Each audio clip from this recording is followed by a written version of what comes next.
آج ہمیں بتائیں کہ ہم کس کے اوپر بات کریں، کیونکہ حکومت چاہتی ہے کہ وہ ریگولیٹ کرے میڈیا کو، سوشل میڈیا کو۔ 20 ارب روپے آپ نے مانگ لیے ہیں فیڈرل بجٹ میں سوشل میڈیا کو ریگولیٹ کرنے کے لیے۔ حتیٰ کہ عزت کا آپ نے ایک نیا قانون انٹروڈیوس کروا دیا ہے۔ پیمرا کی ڈائریکشنز آ گئی ہیں کہ کورٹ کو کور نہ کیا جائے، ججز کو بھی سائلنٹ کیا جا رہا ہے۔ تو آپ آج بتائیں کہ ہم کس موضوع سے شروع کریں؟ آج ہم سب سے پہلے بات کرتے ہیں جو رؤف حسن صاحب پہ حملہ ہوا، وہ اوبیسلی کورٹ رپورٹنگ بھی اس پہ ہوئی اور میڈیا بھی اس پہ رپورٹ کرے۔ اس کے علاوہ آپ بات کریں ایرانی صدر کا جو ایک بڑا افسوسناک رؤف حسن صاحب سے واقعہ سٹارٹ ہوا۔ کر لیتے ہیں۔ جی بالکل ٹھیک۔ رؤف حسن صاحب کی گفتگو سنوائیں پروڈیوسر صاحب، آج جو انہوں نے اپنے حملے کے حوالے سے بات کی ہے۔ وہ بالکل وہ ایسے جسم نہیں تھے، they were well trained bodies, taut muscles۔ وہ لازمی بات ہے کہ وہ خواجہ سرا نہیں، دھمکی دے رہے تھے مار دیں گے، یہ بار بار ریپیٹ کر رہے تھے۔ سو obviously یہ ایک پراپر آرکسٹریٹڈ پلان تھا جس کے تحت یہ میرے اوپر جو اسیسینیشن اٹیمپٹ ہے وہ کرائی گئی۔ یہ شخص واحد جو ہے وہ بیٹھا ہوا جہاں بھی، جس گھروندے میں بیٹھا ہوا ہے، جس اسموک اسکرین کے پیچھے چھپا ہوا ہے یا جس شیڈو کے پیچھے چھپا ہوا ہے، وہ کہتا ہے کہ جی جو میں کہوں گا وہی حقیقت ہے، اور باقی جو پاکستان کے 25 کروڑ عوام کہیں گے وہ کوئی میننگ نہیں رکھتا۔ ہمارے پارٹی کے جو لوگ ہیں وہ میرے ساتھ بیٹھے ہیں، میرے آنکھوں میں آنسو آ جائیں گے جب میں بیان کروں گا کہ ان کے ساتھ کیا کیا ہوا ہے، کس قانون کے تحت ہوا ہے، کس آئین کے تحت ہوا ہے، کون ہے کروانے والا، کیا کوئی پوچھے گا اس کو، کیا اس کو کمرہ عدالت میں بلایا جائے گا؟ میں برملا اظہار کرتا ہوں، اب مار تو ہمیں سکتے ہیں لیکن ہم آپ کے سامنے جھکیں گے نہیں۔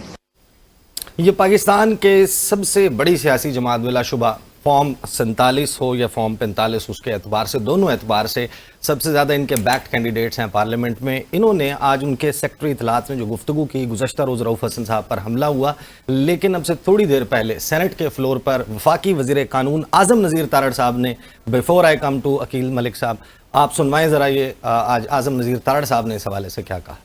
جو لوگ وہاں پہ عینی شاہدین ہیں ان کا بھی یہ خیال تھا کہ وہ ٹرانسجینڈرز ہی ہیں، اور پولیس کی بھی جو ابھی تک کی ابتدائی تفتیش ہے اس میں بھی یہی آ رہا ہے۔ باہر کیف اتنے بڑی آبادی میں یہ واقعات ہوتے ہیں، لیکن حکومت کی سنجیدگی پہ شک نہ کیا جائے۔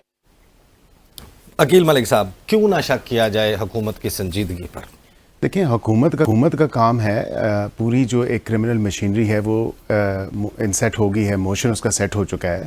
مطلب میں معذرت کے ساتھ مجھے I'll beg to differ on this کہ رؤف حسن صاحب کے ساتھ جو ہوا بڑا افسوسناک ہوا اور بہت برا ہوا، اور کسی کے ساتھ بھی یہ نہیں ہونا چاہیے۔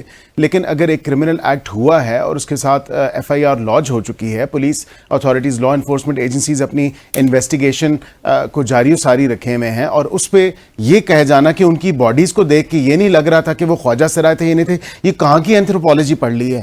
مطلب معذرت کے ساتھ ود آل ڈیو ریسپیکٹ میں یہ ایکسپیکٹ نہیں کرتا تھا۔ اگر آپ کو کسی پہ الزام لگانا ہے تو معذرت کے ساتھ حکومت پہ اور اداروں پہ الزام مت لگائیں، لیٹ دی کرمنل انویسٹیگیشن۔ باقی بھی وکلاء ہیں آپ کے شو میں، آپ ان سے پوچھ سکتے ہیں کہ کہیں بھی کوئی وقوع ہوتا ہے تو فرسٹ انفارمیشن رپورٹ جو ہے FIR درج ہوتی ہے، اس کے بعد کرمنل مشینری حرکت میں آتی ہے۔ انویسٹیگیشن ایجنسیز کا کام ہے اپنا انویسٹیگیشن، کیا وہ قانون سے ہٹ جائیں؟ کیا وہ ضمنیہ نہ لکھیں؟ کیا وہ تفتیش نہ کریں؟ وہ فوراً سے جا کے ان کو پکڑنے کے لیے بھی تو آبویسلی بات کر رہے ہیں نا۔ تو ہماری اس کو FIR کا حصہ نہیں بنایا گیا، ان کا پھر بیان ریکارڈ پہ لے کے نا کاپی بتائیں۔ اگر دیکھیں میں درخواست ایک لکھتا ہوں، اور میں ایک درخواست لکھتا ہوں، میں کہتا ہوں بخدمت جناب SHO تھانہ فلاں، اور میں لکھتا ہوں کہ یہ ہوا اور وہاں پہ یہ ساری سچویشن ہوئی اور یہ لوگ تھے، میں ان کو نامزد کرتا ہوں۔ اب وہ کہہ رہے ہیں کہ بظاہر مجھے خواجہ سرا وہ نہیں لگتے تھے، اور ساتھ ہی میں وہ کہتے ہیں کہ جی یہ لوگ تھے، یا تو ایک ان نون لوگ ہیں نا، مطلب ان لوگوں کی آئیڈینٹی تو نہیں پتہ چل رہی کہ وہ کون لوگ ہیں۔ اب وہ کیمرہ میں آ چکے ہیں، obviously نامعلوم ٹرانسجینڈرز۔ کوئی بھی اگر کسی بھی انسان کے ساتھ یہ افسوسناک واقعہ ہو، آپ علی صاحب سے پوچھ سکتے ہیں، آپ کھوکر صاحب سے پوچھ سکتے ہیں، نامعلوم ہی FIR ہوگی نا۔ اگر معلوم ہوتا تو وہ بائی نیم کرتے، سو اینڈ سو XYZ فلانا سن آف سو اینڈ سو رہائشی یہاں کا۔ لیکن اگر انہیں کسی پہ شک ہے، اس کو حکومت کی انٹینشن پہ کوئی شک نہیں ہونا چاہیے۔ حکومت دیکھیں، اگر یہ شک حکومت کی انٹینشن پہ ضرور ہو سکتا کہ اگر آپ کی FIR لانچ نہ ہونے دیتے، یا پولیس فورس اپنا انویسٹیگیشن اور تفتیش نہ کر رہی ہوتی۔